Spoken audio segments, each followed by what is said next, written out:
right, we're looking here at the impending demise of Horst, the magical thief. I don't know if you can get a good look at him. There he is, who is about to meet his end, I should say. He's not quite dead yet, about to meet his end in my third attempt at Random Quest Dungeon Delve.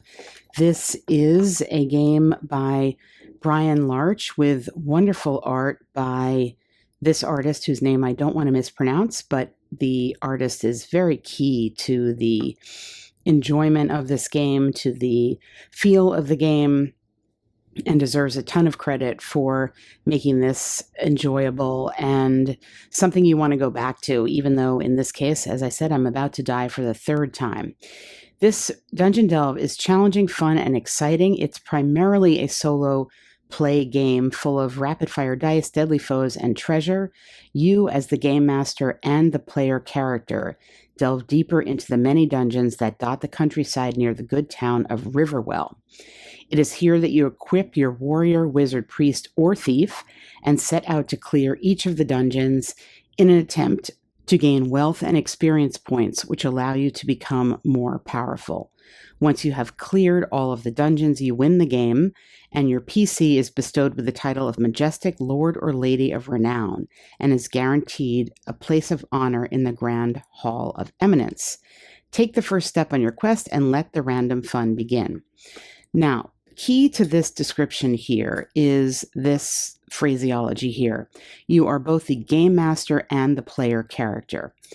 Despite the fact that this game comes in a box like this and is called a game, there is something about it that is very much like a solo RPG as opposed to a board game or a dungeon crawl in a box game, something like Rogue Dungeon, for example. The rules are incomplete, and to some extent, they are intentionally incomplete, I think. And to some extent, I think perhaps they are incomplete due to the development of the game and maybe not enough playtesting or the desire on the part of the designer to leave a lot up to the GM aspect of the player. And I'll get into a little bit about what I mean here. Mechanically, in terms of a sequence of play, the game is quite simple. You have two decks of cards. You've got your dungeon deck and your monster deck. You flip over your dungeon deck and you roll 3d6 to determine what is going to be in that particular dungeon, the contents dungeon card, and then based on what is in there, you interact with it. Sounds simple, but in practice, because of the way this is organized and the options available, in my very first game, I died immediately because I rolled up let's see, where was it? It was a trap that ended up being, when I rolled on the trap, it ended up being a poison spiked pit trap that did 1d6 damage unless I resisted, which I was unable to do, and I died. So that was game one, and you could see here, I just died. I don't remember what happened in game two. But it was also short. I think I was overwhelmed immediately by a bunch of enemies. The enemy cards will indicate how many you will be encountering based on the level. So here, in the case of the first level that I'm in for these orcs, I still have to deal with 4 of them. If you make it to I think that's called expert level, you deal with 8, and then the final level is 12. I've certainly not gotten that far. I haven't gotten beyond the first level. As I said, this is my third game. I'm attempting to get through a dungeon, and you are, at the outset of each game, rolling a D3 and adding 2 to that to determine how many challenges you need to overcome in order to win that dungeon. And in the case of this dungeon, I needed to Actually, that was on the wrong. I needed to overcome 3 challenges to win this dungeon.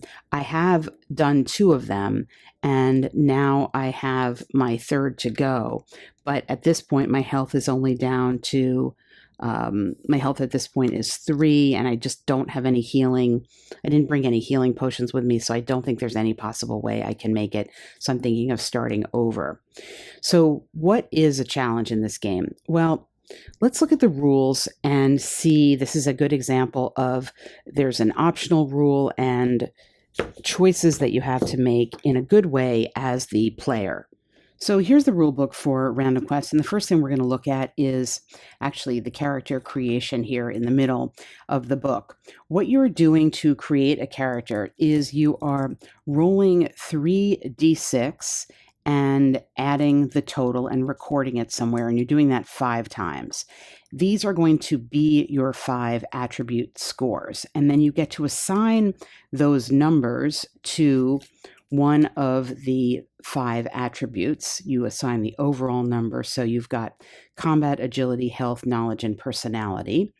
And then within these main attributes, you have sub-attributes. So combat has melee and ranged, agility has dodge and acrobatics, etc.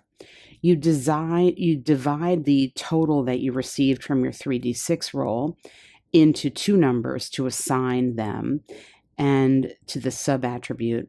And then based on the number here, you get a modifying value, and the modifying values are listed here.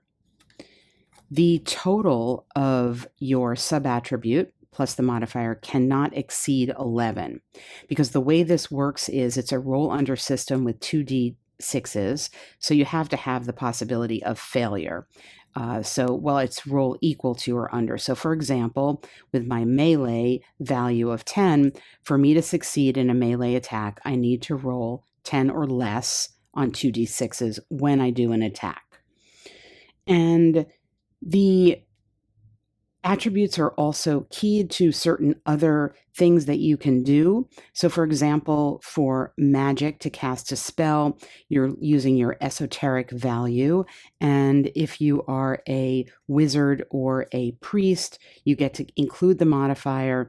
Anyone can use magic scrolls, and this is again where some ambiguity comes in, but I played a thief, but I played a magic user thief, so I was able to cast spells but not get the benefit. So to cast spells for myself, to cast spells as the thief, I needed to roll 6 or under.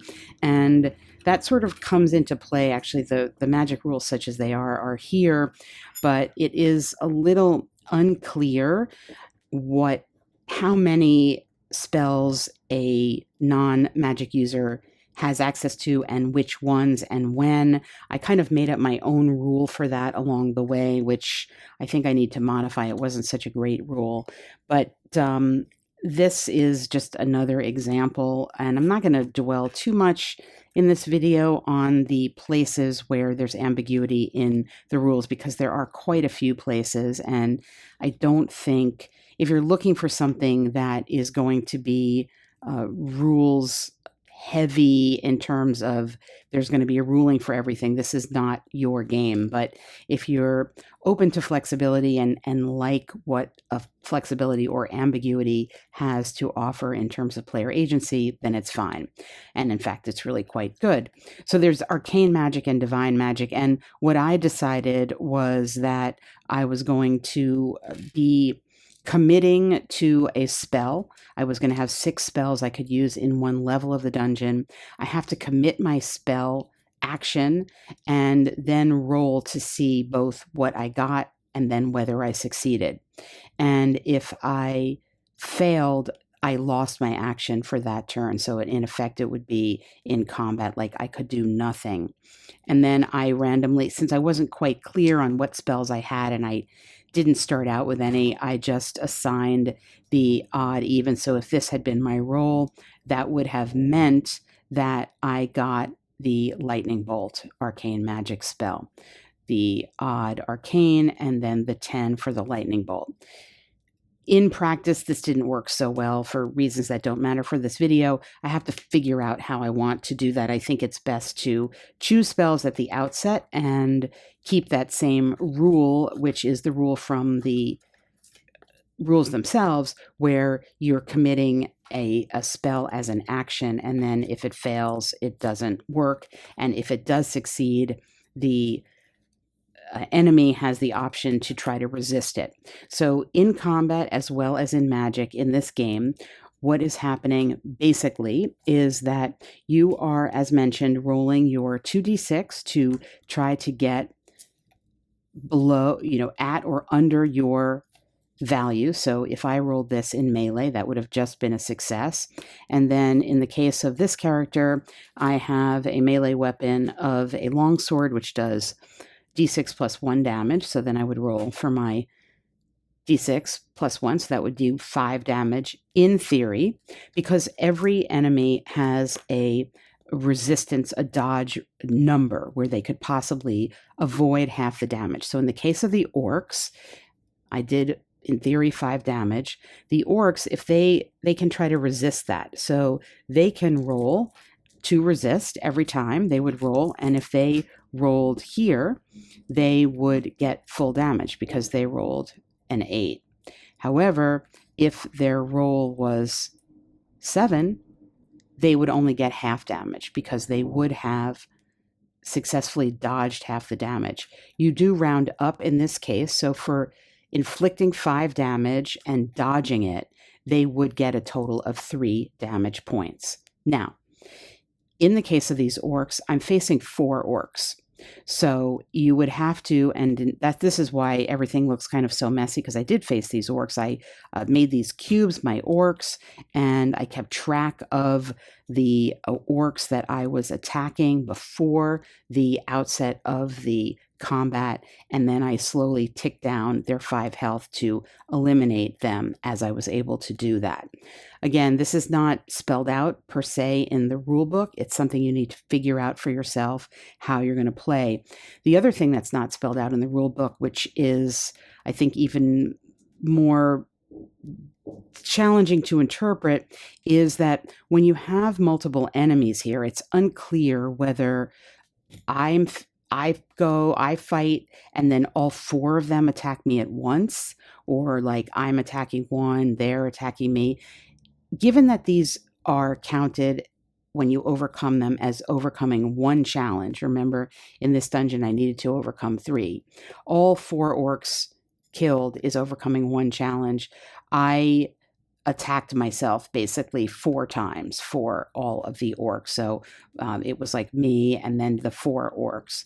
So it's not spelled out, as I said, but I think that's the way it was intended.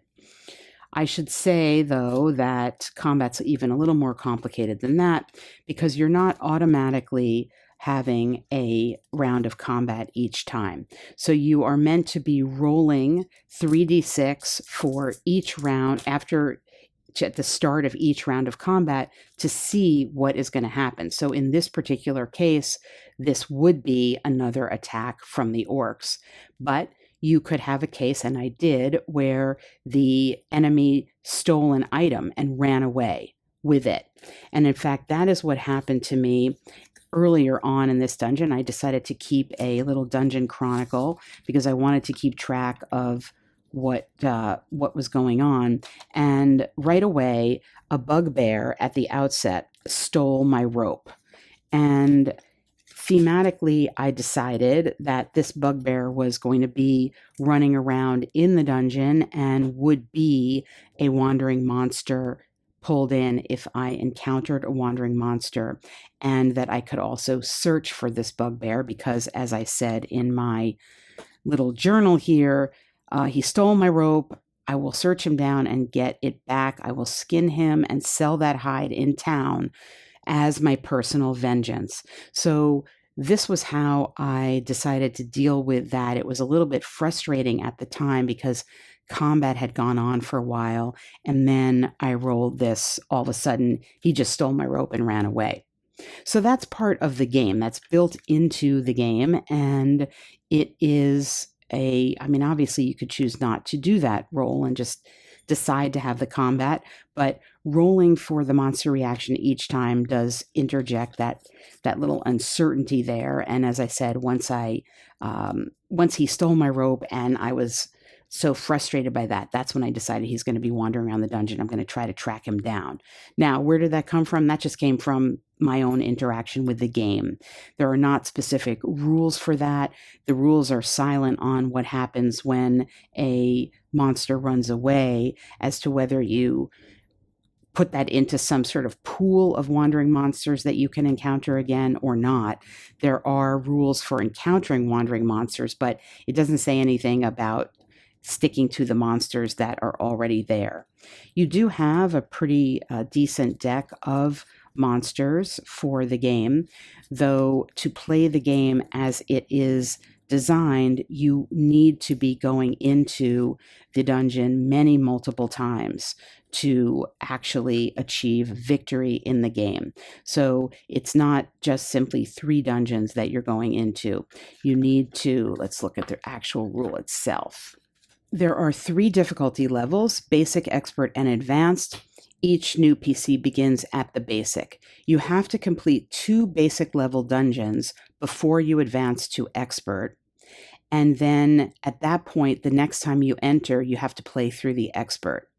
But randomness continues because each subsequent quest, you have to go in and roll a 1d6, and if you get a roll of 6, you're back to a basic level dungeon.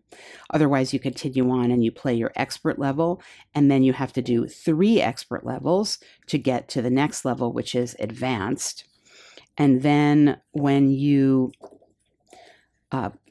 at the advanced level, you follow the same situation. Again, you still have to roll that 1d6 to play through expert, otherwise you're bumped back to advanced. And then you have to complete 4 advanced level quests to clear all the dungeon and win the game. So if you don't get bumped back at all, you are doing 7, 8, 9. You're going into the dungeon 9 times, but each of those times you are rolling, each of the times after the first 2, you're rolling this d6, and if you roll that 6, you're bumped back a level. So you're delving multiple times, and you could conceivably see all of these enemies throughout, and possibly some repeats. But as I said, I kept it to, I was in the process of kind of formulating a wandering monster scenario where I was accruing these monsters. So if I didn't dispatch them, they were still actually around.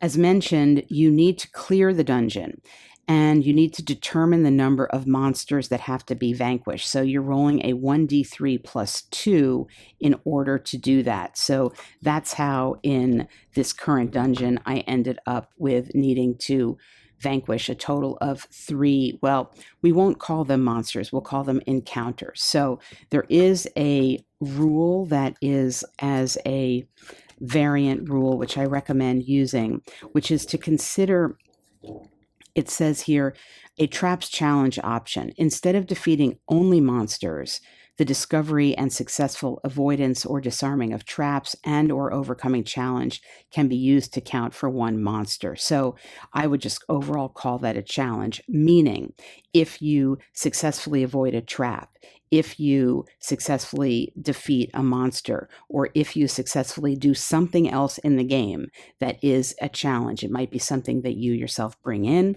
It might be something that is in the rules.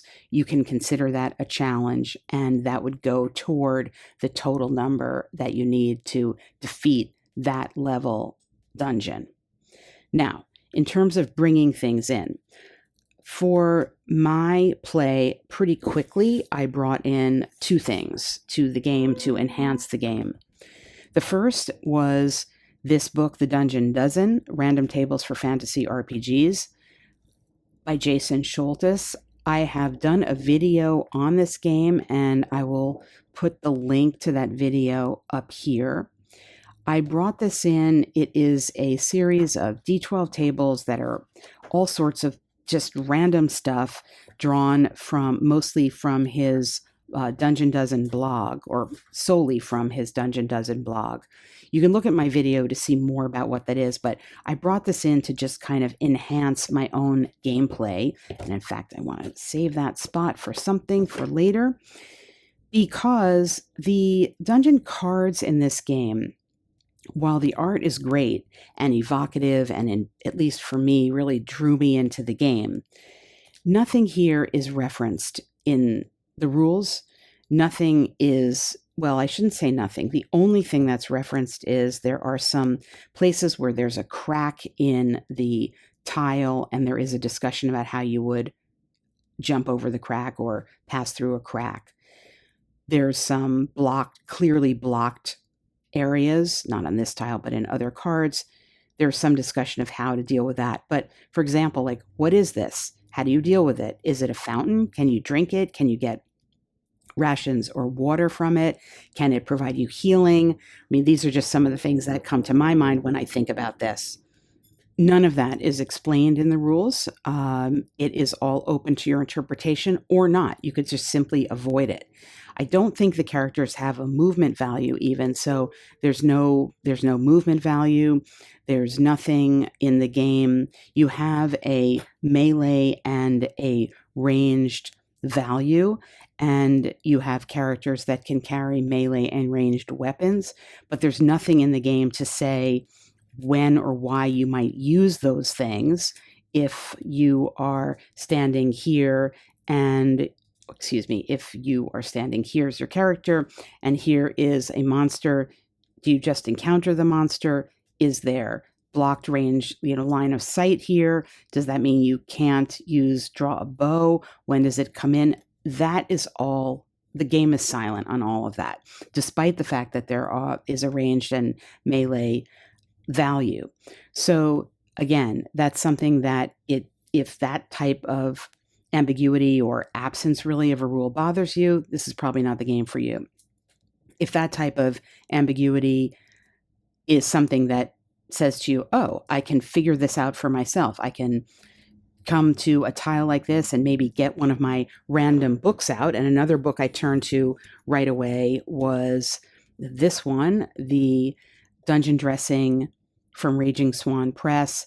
There's a ton of dungeon dressing and dungeon design books. I've done videos on a bunch of them on the channel. There's the Dungeon Design Guide. There's the Tome of Adventure Design. There's this one. I'm not even sure what videos I can point to that I've done on them, but there are many books out there and many others, of course. I went to this to flesh out the rooms that I wanted to, and to create something for myself to do.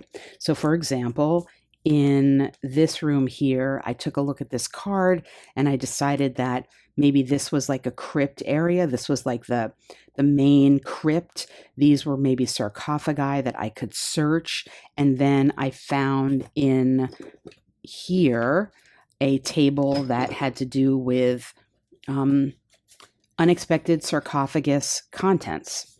And I rolled on that. And what I got, I gave myself that item or whatever it was, and I used that as a part of my story. Now, I'm glad I flipped this over to show you. One of the great things in this game is that you can attempt to have an interaction with a monster that's not just combat. If the monster is indicated to have conversation, meaning this little icon here that shows a dialogue box without a cross over it, you can attempt to talk to it. And that is the parlay reaction that you can have in combat. So one thing I don't think I yet showed you in the rules was the choices that you have when you're in combat. And parlay is one of them. I think it's actually the first one listed. Parlay. This can be attempted with any monster that can speak / has language. The monster's reaction is dependent upon your roll. A successful acting personality roll is needed. If you choose to parlay, roll against your acting personality score, and consult the monster reaction chart. If your roll is a success, meaning it's less than or equal to your acting score, you check the favorable reactions and resolve it. However, if you fail, you do the unfavorable reactions. So what this means is you, in the case of my character here, my acting score is pretty low. It's just a 5. So for me to have a successful parlay like that would not be a success if I rolled that 8. But let's just pretend I rolled this. So I did just succeed in that. What I would get to do would be to look here, and then I would give a roll, and I would say, oh, the monster stops fighting and leaves. If I attempted that and it was a fail, and then I would roll here and I would say, oh, he's going to steal an item and run.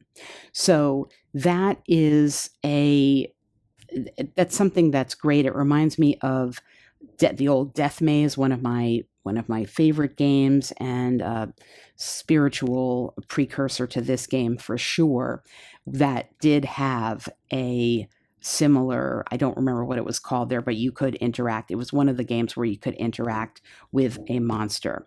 All right, I'm back here with a new game, a new character, and some house rules that I'm experimenting with, chiefly with regard to combat, which I found dragged on quite a bit. Well, 2 points actually, not just combat.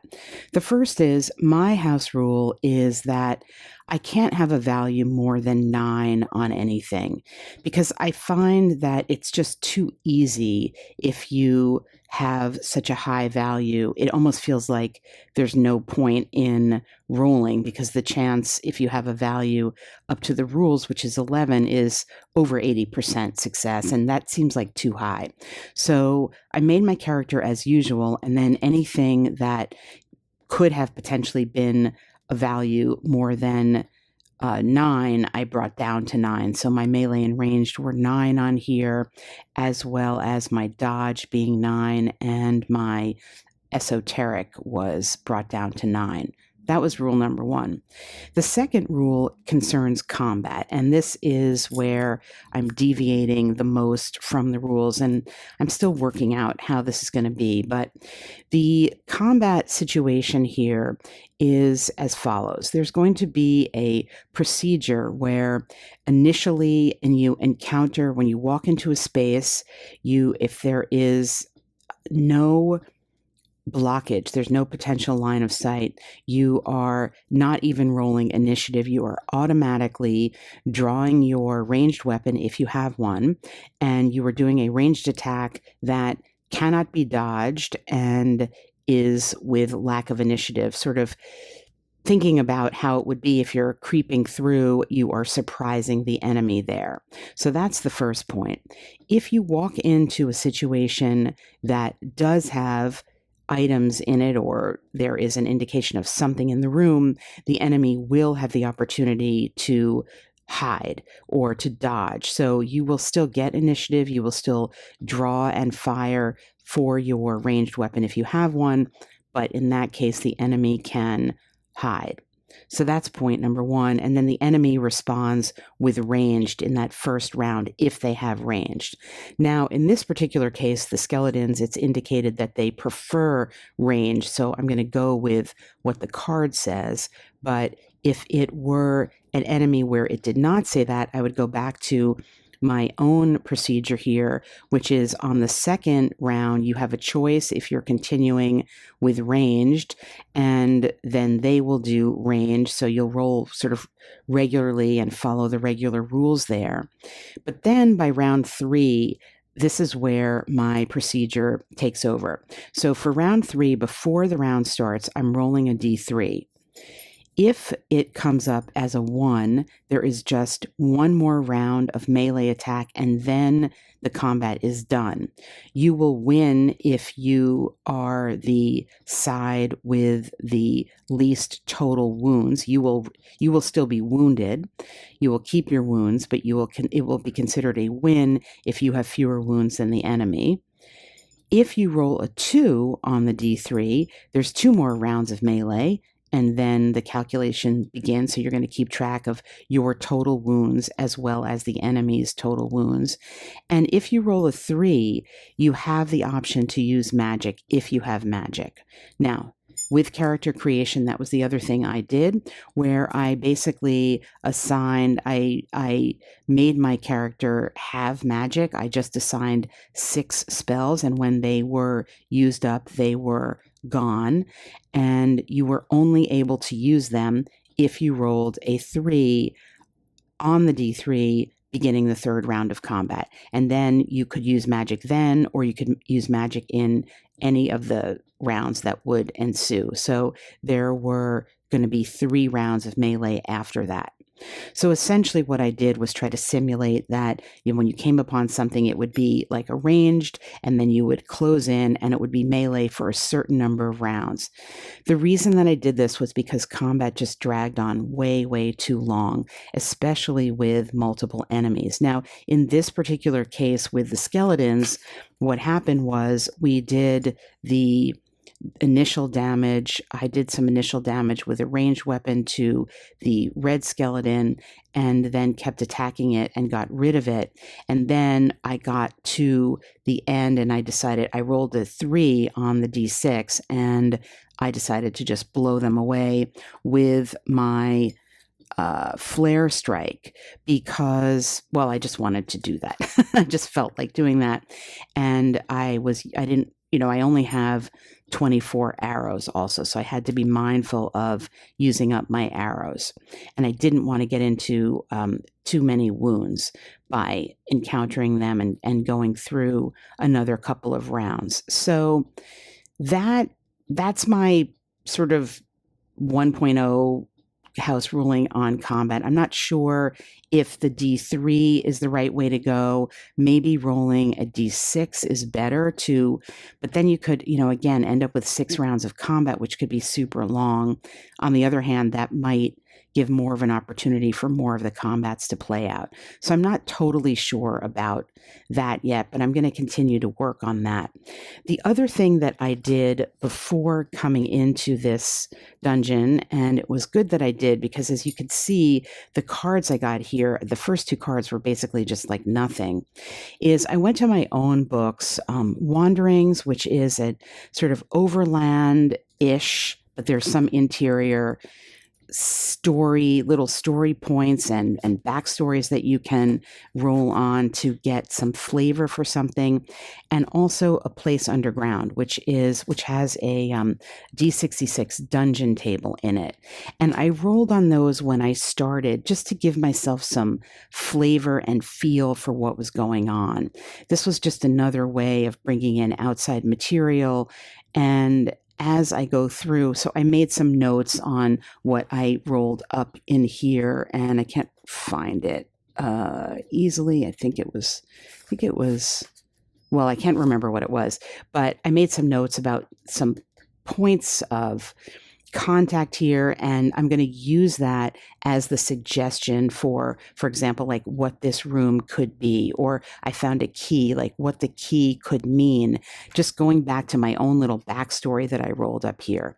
So I think that is, for me at least, necessary to bring a little more flavor to this game, which goes pretty far toward bringing you to an evocative feeling. That art is just perfectly matched with like an old school feel. And even the design choices for the font on these cards harkens back to the advanced D&D font in those books. And I actually took out my book and was comparing it. It's very similar, and I'm sure intentionally so, and very effective. And just nice touches of having like the back of this card having this art too. So I think for me, playing with these house rules, bringing in something to just give myself an atmosphere to start with, goes a long way to providing a little bit of guide for how I would interpret these open-ended kinds of things, and what the skeleton's relationship is to these things, and what these things could actually be outside of just a kind of generic thing here. So that is a look inside Random Quest. I think it is a wonderful option for players. Now, I talked I know that there's going to be questions about Random Quest vis-a-vis, say, 4 Against Darkness or 2d6 Dungeon. I think there's a place for all of these in your gaming library if you are somebody who is interested in solo RPG and in particular dungeon crawls. It is it's different than the two of those. 2d6 Dungeon offers a wealth of pre-written material. I've done a video on that. You could see the link to that video up here, so you can see my discussion of that there.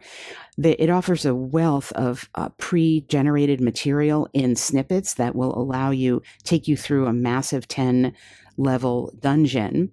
And it's a great system that is, I don't want to say pre-programmed because it is very, very random, but it is pre-written for you. That is not this, obviously. That is not here.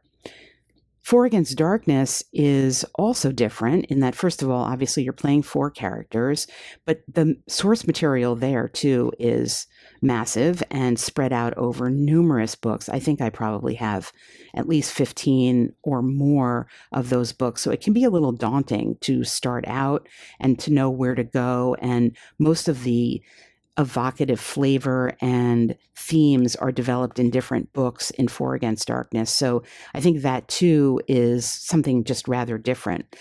What this is a framework. It's almost a template. You can play it as is and just go through. It's going to be very combat heavy. It's going to be lengthy combats with a lot of die rolling and keeping track of initiative and the monster reaction and what they do, and go through and play that in a pretty standard way. Or you can use this as a framework, as a beginning point for lots of different ways to go. You can develop the individual rooms by rolling on tables from supplements. You can develop more of a story by going to other supplements that give you backstory. You can do some house ruling and try to figure out different ways that combat can work utilizing the framework here. And there is definitely enough here incentive to go through and go back into the town and buy some better stuff and get some other things. But you could also go outside of this framework and go to supplements with other things you might purchase with the money that you find. So I think this is a great framework game. The fact that it comes in one box, I think, is less intimidating perhaps than if you haven't played 4 Against Darkness, for example, and just aren't really sure where to go with that beyond the basic rule set. I think this is easy to pick up. The formula of basically like turning over the dungeon card and then in effect turning over the monster card, it's self-contained in a good way, and I think it has its place on the shelf. 2d6 Dungeon is, as I said, the material that is pre-written is richer, but it is pre-written. So you're going to be walking into a room and you're going to be told what that room is. So it is a very different kind of feeling. This, I think, also offers a great template if you are just kind of thinking about tinkering around with solo RPG and want to get a sense of how you could build a framework for a dungeon crawl, pulling in lots of things. This is a great foundation to start with that. And for me, at least, at any rate, the pairing of the art with the mechanics of the game and the feel of the game is just so well done that even in the rule book, one could look at this and say like, well, this is really poorly designed. I mean, there's no margins and there's no art. Or you can look at it and say, this really harkens back to the original D&D pamphlets and what they looked like, and that is consistent with the feeling and the flavor of this game, bringing in your own rules, making it yours. And I think for me, it worked really effectively, and it is something I'm going to continue to tinker with. And it is something that I feel like every time I take it back out, it can be something different. And I think that's the That's the main difference between this and Four Against Darkness and 2d6 Dungeon for me, that those are what they are because they have more existing in them. The structure of them is more developed in a way. This is something, could be something different every time you play it, depending on what you want from the game at the time that you're pulling it out.